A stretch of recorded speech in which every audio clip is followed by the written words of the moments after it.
ರತ್ನಸ್ ಕಿಚನ್ಗೆ ಎಲ್ಲರಿಗೂ ಸ್ವಾಗತ. ಇದೇ ಮೊದಲು ನನ್ನ ವಿಡಿಯೋ ನೋಡ್ತಿರೋರಾದ್ರೆ ಮೊದಲಿಗೆ ಸಬ್ಸ್ಕ್ರೈಬ್ ಮಾಡ್ಕೊಳ್ಳಿ. ಇವತ್ತಿನ ರೆಸಿಪಿ ಏನಪ್ಪಾ ಅಂದ್ರೆ ಎಗ್ ಮಸಾಲ ಮಾಡೋದು. ಮೊದಲಿಗೆ ಒಂದು ಇಡ್ಲಿ ಪಾತ್ರೆ ತಗೊಂಡು ಅದನ್ನ ಸ್ಟೀಮಲ್ಲಿ ಬೇಯಿಸ್ಕೋಬೇಕು. ನಾನು 7ರಿಂದ 8 ಮೊಟ್ಟೆ ಹೊಡೆದು ರೆಡಿ ಮಾಡಿ ಇಟ್ಕೊಂಡಿದ್ದೀನಿ. ನಂತರ ಅದು ಸ್ಟೀಮ್ ಮಾಡ್ಲಿಕ್ಕೆ ಪ್ಲೇಟ್ಗಳೇ ಬರುತ್ತೆ, ಇಡ್ಲಿ ಪ್ಲೇಟ್ ಸೆಟ್ಟಲ್ಲೇ ಬರುತ್ತೆ ನೋಡಿ ಈ ತರ. ಅದಕ್ಕೆ 2 ಪ್ಲೇಟ್ಗೆ ಹಾಕಿ ನೀಟಾಗಿ ಒಂದೇ ಮೀಡಿಯಂಗೆ ಹಾಕ್ಬೇಕು. ಒಂದಕ್ಕೆ ಜಾಸ್ತಿ ಹಾಕ್ಬಾರ್ದು, ಒಂದು ಕಡಿಮೆ ಹಾಕ್ಬಾರ್ದು. ನೋಡಿ ಇಷ್ಟು ನೀಟಾಗಿ ಹಾಕೊಂಡು 2 ಪ್ಲೇಟಲ್ಲೂ ಒಂದು 10 ನಿಮಿಷ ಸ್ಟೀಮ್ ಮಾಡ್ಕೊಬೇಕು.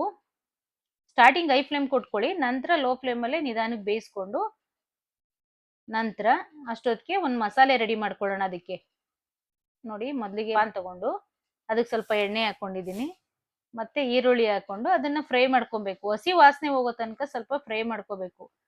ಡೈರೆಕ್ಟ್ ಆಗಿ ಮಸಾಲೆ ಮಾಡ್ಕೋಬಹುದು, ಆದ್ರೆ ಫ್ರೈ ಮಾಡಿ ಮಾಡ್ಕೊಂಡ್ರೆ ಟೇಸ್ಟ್ ತುಂಬಾ ಚೆನ್ನಾಗಿರುತ್ತೆ ಅಂತ. ನಂತರ ಒಂದು ಟೊಮೊಟೊ ಹಾಕೊಂಡಿದ್ದೀನಿ, ಅದನ್ನು ಹಾಗೆ ನಿಧಾನಕ್ಕೆ ಫ್ರೈ ಮಾಡ್ಕೊಬೇಕು. ನಂತರ ಸ್ವಲ್ಪ ಪುದೀನ ಸೊಪ್ಪು, ಸ್ವಲ್ಪ ಕೊತ್ತಂಬರಿ ಸೊಪ್ಪು, ನಂತರ ಗೋಡಂಬಿ ಹಾಕೊಂಡಿದ್ದೀನಿ. ಗೋಡಂಬಿ ಬೇಕು ಅಂದ್ರೆ ಹಾಕೊಳ್ಳಿ, ಬೇಡ ಅಂದ್ರೆ ಸ್ಕಿಪ್ ಮಾಡ್ಕೊಳ್ಳಿ. ಮತ್ತೆ ಖಾರಕ್ಕೆ ಎಷ್ಟು ಬೇಕೋ ನಿಮ್ಗಳಿಗೆ ಅಷ್ಟು ಹಸಿರು ಮೆಣಸಿನ್ಕಾಯಿ ಹಾಕೊಳ್ಳಿ.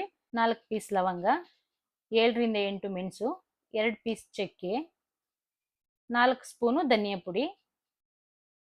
ನೋಡಿ 4 ಸ್ಪೂನ್ ಹಾಕೊಂಡಿದ್ದೀನಿ. ಧನಿಯಾ ಪುಡಿ ಜಾಸ್ತಿ ಹಾಕೊಂಡ್ರೆ ಮಸಾಲೆ ಸ್ಮೆಲ್ ಬರುತ್ತೆ ಅಂತ ಸ್ವಲ್ಪ ತೆಂಗಿನ ತುರಿ ಸೇರಿಸ್ಕೊಂಡು ಅದನ್ನು ಹಂಗೇನೆ ಲೋ ಫ್ಲೇಮಲ್ಲಿ ಫ್ರೈ ಮಾಡ್ಕೊಬೇಕು.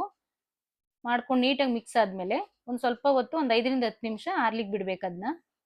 ನೋಡಿ ನಂತರ ಒಂದು ಜಾರ್ ತಗೊಂಡು ಎಲ್ಲ ನೀಟಾಗಿ ಹಾಕೊಂಡು ಸ್ವಲ್ಪ ನೀರು ಸೇರಿಸಿ ಗ್ರೈಂಡ್ ಮಾಡ್ಕೊಬೇಕು. ನೋಡಿ ಎಲ್ಲ ನೀಟಾಗಿ ಹಾಕೊಬೇಕು ಈ ತರ. ನಂತರ ಸ್ವಲ್ಪ ನೀರು ಸೇರಿಸ್ಕೊಂಡು ಗ್ರೈಂಡ್ ಮಾಡ್ಕೋಬೇಕು.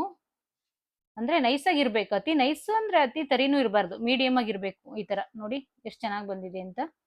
ನಂತರ ಸ್ಟೀಮ್ ಮಾಡಕ್ಕೆ ಇಟ್ಟಿದ್ನಲ್ಲ ನೋಡಿ ಈ ತರ ಬಂದಿದೆ ಮೊಟ್ಟೆ. ಅದನ್ನ ನಿಧಾನಕ್ಕೆ ಒಂದು ಇದಕ್ಕೆ ಹಾಕೊಬೇಕು, ಆರಿಸಿ ಇಟ್ಕೊಬೇಕು. ಅದನ್ನ ಬಿಸಿಲು ತೆಗಿಬಾರ್ದು, ಸ್ವಲ್ಪ ಹೊತ್ತು ಒಂದು 5ರಿಂದ 10 ನಿಮಿಷ ಬಿಟ್ಟು ನಂತರ ಚಾಕುನಿಂದ ನಿಮ್ಗೆ ಯಾವ ಶೇಪಲ್ಲಿ ಬೇಕೋ ಆ ತರ ಕಟ್ ಮಾಡ್ಕೊಳ್ಳಿ. ನಾನು ಸ್ಕ್ವೇರಲ್ಲಿ ಕಟ್ ಮಾಡ್ಕೊಂಡಿದ್ದೀನಿ. ನೋಡಿ ಎಷ್ಟು ಚೆನ್ನಾಗಿ ಬರುತ್ತೆ ಅಂತ. ಸುಮಾರು ಇದ್ರಲ್ಲಿ ಮಾಡ್ಬೋದು ಮೊಟ್ಟೆದು, ಆದ್ರೆ ಈ ತರನು ಒಂದ್ಸಲ ಮಾಡಿ ನೋಡಿ, ತುಂಬಾ ಚೆನ್ನಾಗಿರುತ್ತೆ. ನೋಡಿ ಎಷ್ಟು ಚೆನ್ನಾಗಿ ಬಂದಿದೆ ಅಂತ.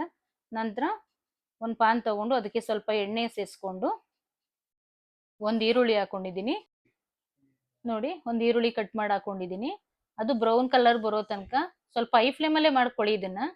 ನೋಡಿ ಒಂದು ಟೊಮೊಟೊ ಸೇರಿಸ್ಕೊಂಡು ನೀಟಾಗಿ ಎಲ್ಲ ಫ್ರೈ ಮಾಡ್ಕೊಬೇಕು. ನೋಡಿ ಕಲರ್ ಈ ತರ ಬಂತು ಅಂತ ಈರುಳ್ಳಿ. ನಂತರ ಒಂದು ಕ್ಯಾಪ್ಸಿಕಮ್ ಹಾಕೊಂಡಿದ್ದೀನಿ. ಶುಂಠಿ ಬೆಳ್ಳುಳ್ಳಿ ಪೇಸ್ಟು ಹಸಿ ವಾಸನೆ ಹೋಗೋ ತನಕ ಫ್ರೈ ಮಾಡ್ಕೊಳ್ಳಿ. ನಾನು ಮಸಾಲೆಗೆ ಶುಂಠಿ ಬೆಳ್ಳುಳ್ಳಿ ಹಾಕ್ಲಿಲ್ಲ, ಅದಕ್ಕೆ ಹಾಕಿದ್ರೆ ಹಸಿ ವಾಸನೆ ಹೋಗೋ ತನಕ ಮಸಾಲೆ ಬೇಯಿಸಕ್ಕಾಗಲ್ಲ ಅಂತೇಳಿ ನಾನು ಇದಕ್ಕೆ ಸಪ್ರೇಟ್ ಹಾಕೊಂಡಿದ್ದೀನಿ. ನೋಡಿ ನಂತರ ರುಬ್ಬಿ ಇಟ್ಕೊಂಡಿದ್ನಲ್ಲ ಆ ಮಸಾಲೆ ಹಾಕೊಂಡು ನೀಟಾಗಿ ಮಿಕ್ಸ್ ಮಾಡ್ಕೊಬೇಕು.